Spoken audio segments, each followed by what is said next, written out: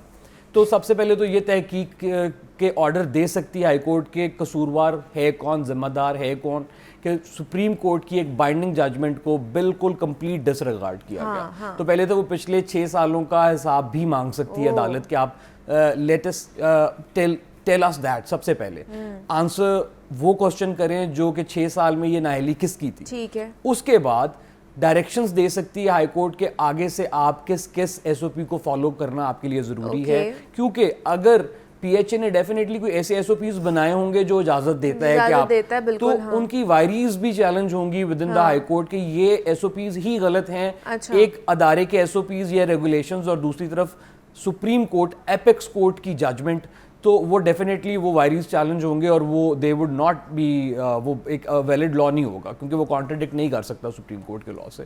تو there are lot of consequences to that. نہیں تو مجھے یہ بتائیے طلحہ, یہ کیونکہ جیسے سپریم کورٹ کی ججمنٹ کے حوالے سے بات کر رہے ہیں, رولنگ کی بات کر رہے ہیں, تو کیا یہ ان کی نیگلیجنس ہے یا کہہ لیں کہ ریجڈنس ہے کہ ہمارے جتنے بھی ادارے ہیں انہوں نے اس رولنگ کے اوپر, اس ججمنٹ کے اوپر کام نہیں کیا, فیصلے کے اوپر جو ہے نا آگے اس کو انیشیٹ نہیں لے کر گئے؟ تو کیا مسئلہ کیا تھا یہ ویسے, کہ اس میں کچھ لکوناز تھے جو ان کو سمجھ نہیں آئے اور اس کو وہ ایڈریس نہیں کر پائے؟ دیکھیں یہ تو میٹر سبجیکٹ ہے ہائی کورٹ میں, اور وہاں پر ان کی ایک رپورٹ آ جائے گی اور اس کے بعد ہمیں ان ادارے کا موقف پتہ چل جائے گا. ٹھیک ہے. اب لیکن نیگلیجنس کی یہ بات بالکل نہیں ہے, کیونکہ میں سمجھتا ہوں جہاں پر اتنا ریونیو انوالوڈ ہے, اتنے پیسے ادارہ ایک چیز سے کما رہا ہے, تو ادارے کی ہر کوشش ہوگی کہ ہم کسی طرح سے لا کو بینڈ کر کے یا لا کی ایک سائڈ سے اپنا رستہ بنا کر اس طرف ان اپنے مقاصد کو اچیو کریں. لیکن اگر آپ نیگلیجنس کی بات کریں تو definitely I don't believe it's negligence. یہ ایک بالکل سیدھا سا ایک آپ کا تحریری فیصلہ ہے سپریم کورٹ کا, اس میں کیا ہی ایسا ہو سکتا ہے کہ آپ نے اس کو فالو نہیں کرنا, یا تو آپ اس کو فالو کریں گے یا آپ اس کو فالو نہیں کریں گے. اور آپ کے یہ ادارے اسپیشلی پی ایچ اے, اس نے کمپلیٹ ڈس ریگارڈ کیا ہے فار دا پاسٹ 6 ایئرز. تو اس کو کس طرح کے کانسیکوینسز جو ہے فیس کرنے پڑ سکتے ہیں پی ایچ اے کو؟ اچھا, پی ایچ اے کو اس میں جو آپ کی ہائی کورٹ ہے they can impose fine on P H اے.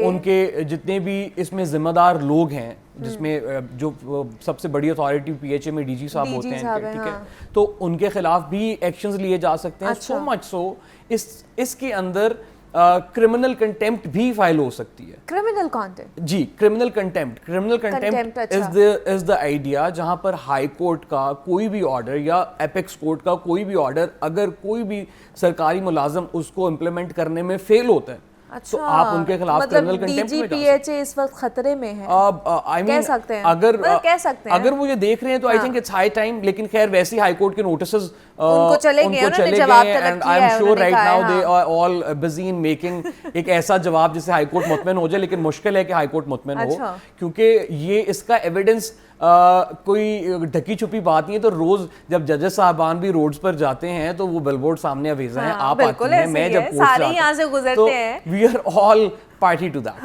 ٹھیک ہے. تو اس میں اب دیکھیں کہ وہ کس طرح سے ڈفرینشیٹ کرتے ہیں سپریم کورٹ کی ججمنٹ اور ان کے اپنے جو ایکشنز ہیں اس کے اندر. یہ آپ نے صحیح کہا. ویسے اس وقت سارے نا بزی ہوں گے کہ ہم نے کہاں سے کون کون سی چیزیں نکالنی ہے اور ہائی کورٹ کو جو ہے نا وہ کنونس کرنے کی کوشش کرنی ہے. تو مجھے یہ بتائیے کہ باقی بھی دنیا میں شہر ہے, وہاں پہ بھی ایڈورٹیزمنٹ ہوتی ہے, وہاں پہ بھی بل بورڈز لگے ہوئے ہوتے ہیں, لیکن اس طرح کے لگے ہوئے ہوتے ہیں جیسے ہم نے لاہور شہر میں دیکھے؟ اچھا, اس میں سمجھنے کی بات یہ ہے کہ اگر ہم پاکستان کا یا لاہور کا کمپیریزن فرسٹ ورلڈ کنٹری سے نہیں کرتے, کیونکہ وی انڈرسٹینڈ کہ ان کے معاملات, ان کے لاز, ان کی چیزیں مختلف ایک جگہ پر ہیں. ہم ڈیولپنگ کنٹریز کو لے لیتے ہیں. اگر آپ ہمارے ہمسائے ممالک انڈیا کی بات کر رہے ہیں یا اور جو ڈیولپنگ کنٹریز ہیں سینٹرل ایشیا کے اندر, تو ہر جگہ there proper rules and regulations ان ریگولیشنز کے ساتھ آپ نے بل بورڈز لگانے ہیں. Oversize billboards allow ہی نہیں ہے. ابھی 2 سال پہلے انڈیا میں ایک واقعہ ہوا تھا, اس کے بعد سے they been very very strict about it کہ اوور سائز بل بورڈز کسی بھی شہر میں نہیں لگیں گے. اور لیکن پرابلم کیا ہے, کیونکہ وہ بھی ایک تھرڈ ورلڈ کنٹری ہے, تو انٹرونشن کورٹ کی تھی. کورٹ نے انٹروین کیا اور کہا کہ یہ کس طرح سے بل بورڈز, کیونکہ اس میں کوئی 20 سے 25 لوگوں کی ہم بات ہو گئی, تو کورٹ کی انٹرونشن کے بعد ایک پالیسی لائی گئی اور اس کے تحت اب in recent times if we look at that تو وہ امپلیمنٹ ہو رہی ہے. ٹھیک ہے.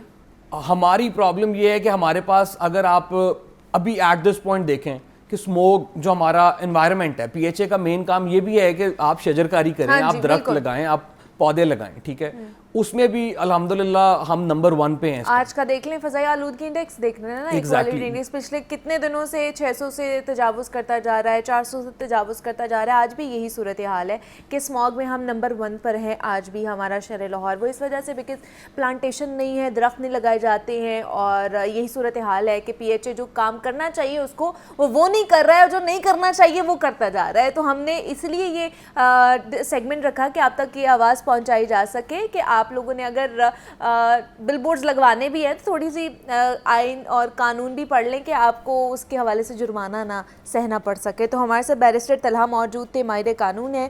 Talha, thank you so much for coming here. یہاں پہ ایک چھوٹی سی ہم نے بریک لینی ہے, ملتے ہیں اس بریک کے بعد.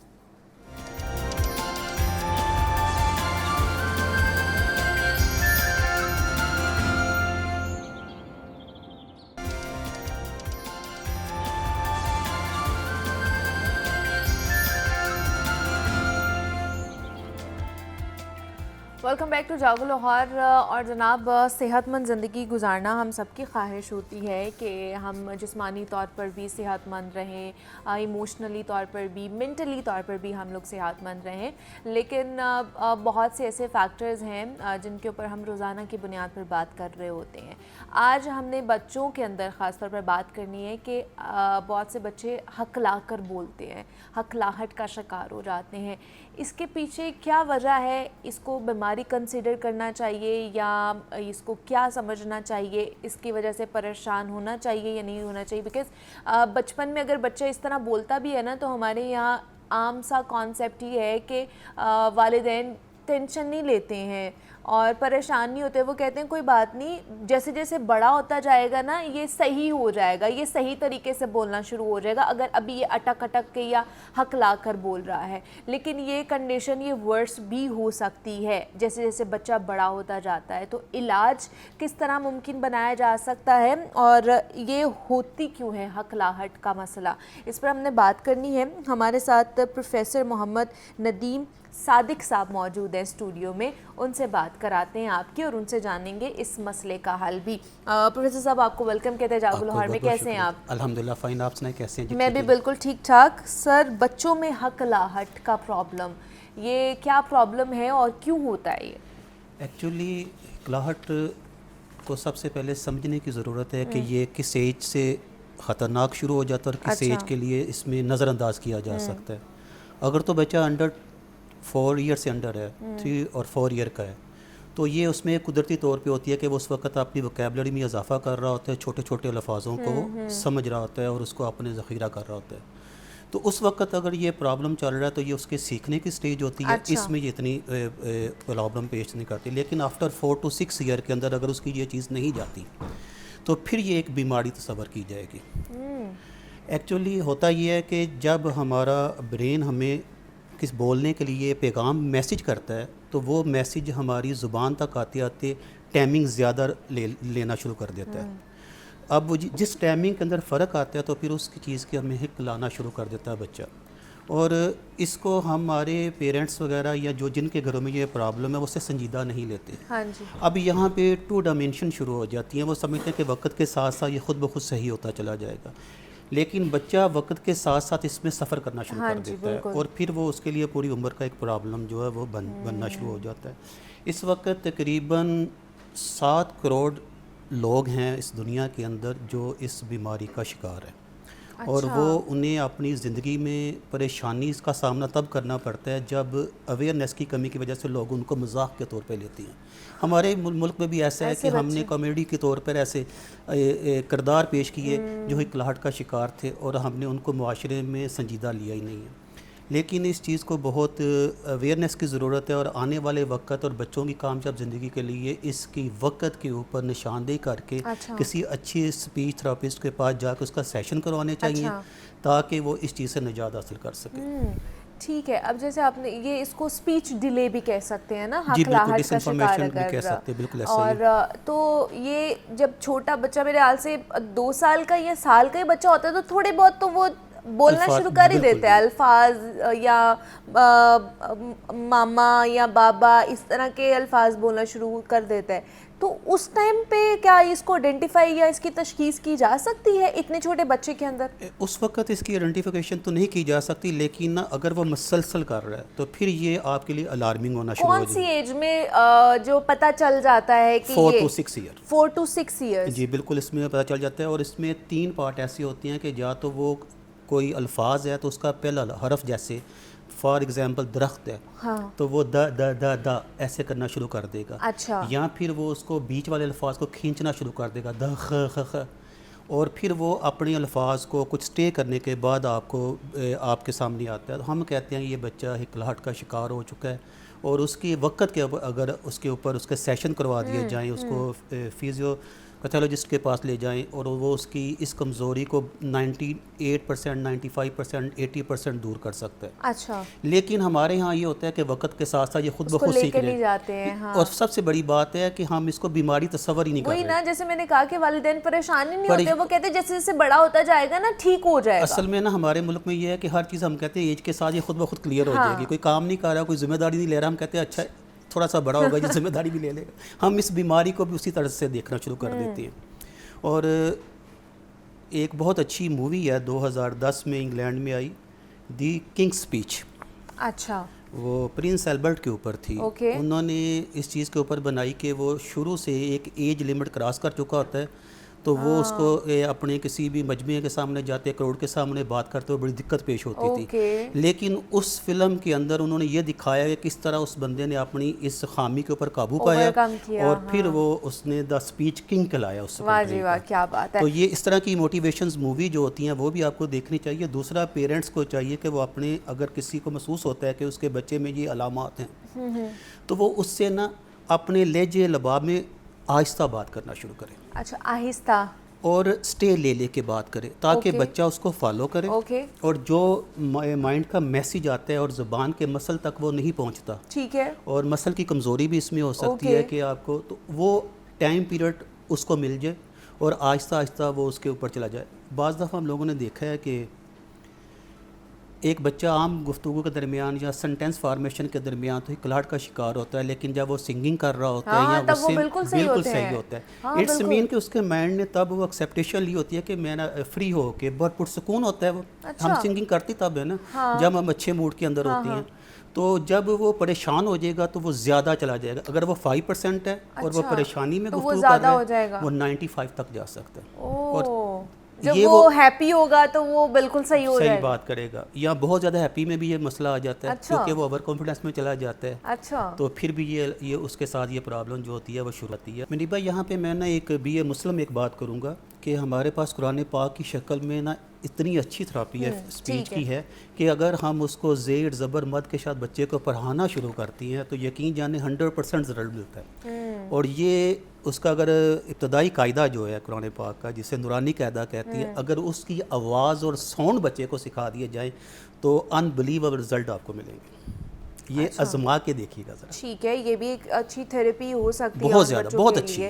اچھا, دوسرا کیا یہ جینیٹیکلی بھی ہو سکتی ہے بیماری؟ اصل میں تقریباً یہ جینس کے تحت جو ہے نا ایک بچہ کیری کرتا ہے اپنے پیرنٹس سے, یا وہ پیرنٹس سے کیری کرتا ہے یا اپنی فیملی کے کسی بھی فیملی ٹری سے کوئی چیزیں یہ اس میں جو ہوتی ہے وہ انوالو ہو جاتی ہے, اور یہ بچہ ایسے پھر فیملی ٹو فیملی, جیسے شوگر ہو جاتی ہے یا ڈیف بچی ہیں ان کے اندر یہ ٹرانسفر ہو جاتی ہے. ایسے ہی اکلاہٹ کا شکار بچے جیسے ڈرنک بھی کہتے ہیں وہ منتقل ہوتی ہے جینس ٹو جینس بھی. ٹھیک ہے, تو یہ بھی چیز جینس کے اندر بھی آ سکتی ہے بچوں کے اندر, تو کیا وہ اس کا ریکوری ریٹ ہے؟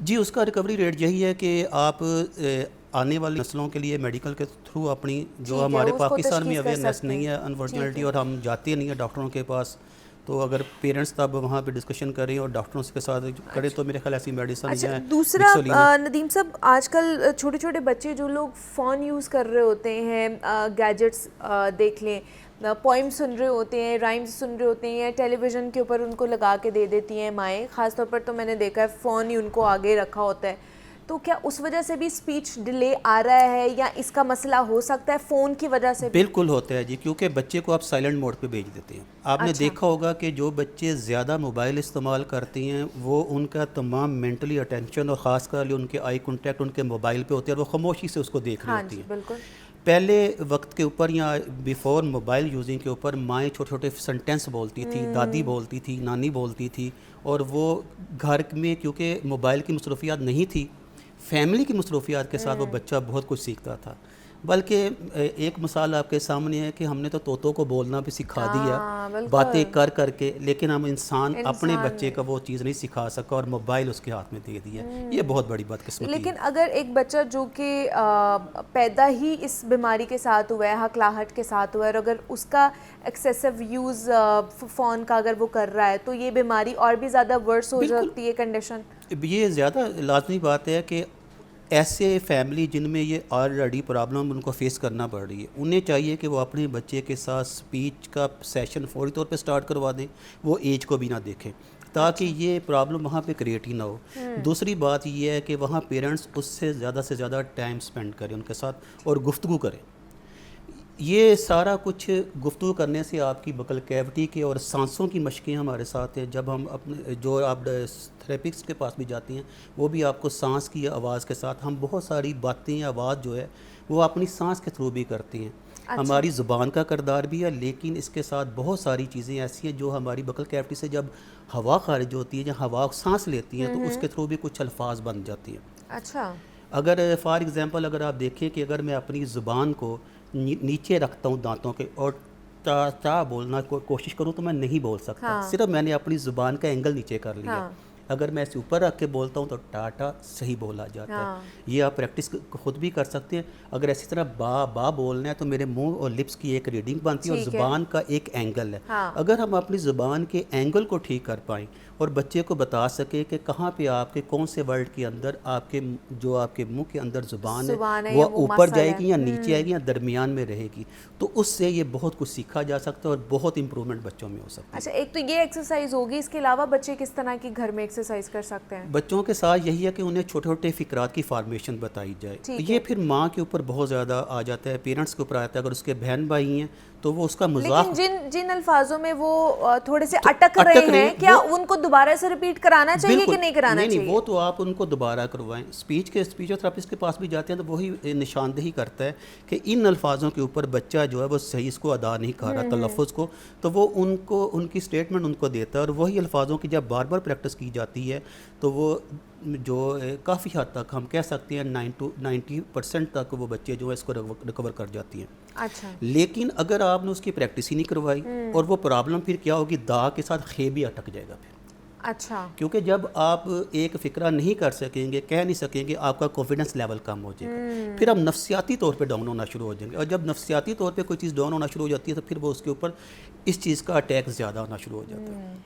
ٹھیک ہے کہ آپ گھر میں بھی اگر آپ کو لگتا ہے کہ آپ نہیں جا سکتے ہیں تھراپی لینے یا کنسلٹ نہیں کر سکتے ہیں، تو آپ گھر میں بھی یہ تشخیص کر کے کہ آپ کے بچے کو یہ بیماری ہے، یہ وہ ہکلا رہا ہے یا وہ کسی ورڈ کو اچھے طریقے سے پروناؤنس نہیں کر پا رہا، تو آپ گھر میں بھی اس کے ساتھ یہ ایکٹیویٹی، یہ کہہ لیں کہ ایکسرسائزز کر سکتے ہیں جو کہ ندیم صاحب نے ہمیں بتائی ہیں۔ پروفیسر محمد ندیم صادق صاحب ہمارے ساتھ موجود تھے، اور بچوں میں ہکلاہٹ کیوں ہوتی ہے، اس کا علاج کیا ہے، اور یہ ممکن ہے علاج، ایسا نہیں ہے کہ یہ علاج ممکن نہیں ہے، آپ جائیں گے تو بہت زیادہ دیر ہو گئی ہوئی ہے اور آپ دل برداشتہ ہو کے بیٹھ جائیں، آپ کبھی بھی جا سکتے ہیں، جا کے تھراپی لے سکتے ہیں، اور بچے کی جو کہہ لیں کہ آنے والی فیوچر کو سیکیور کر سکتے ہیں، بہتر بنا سکتے ہیں۔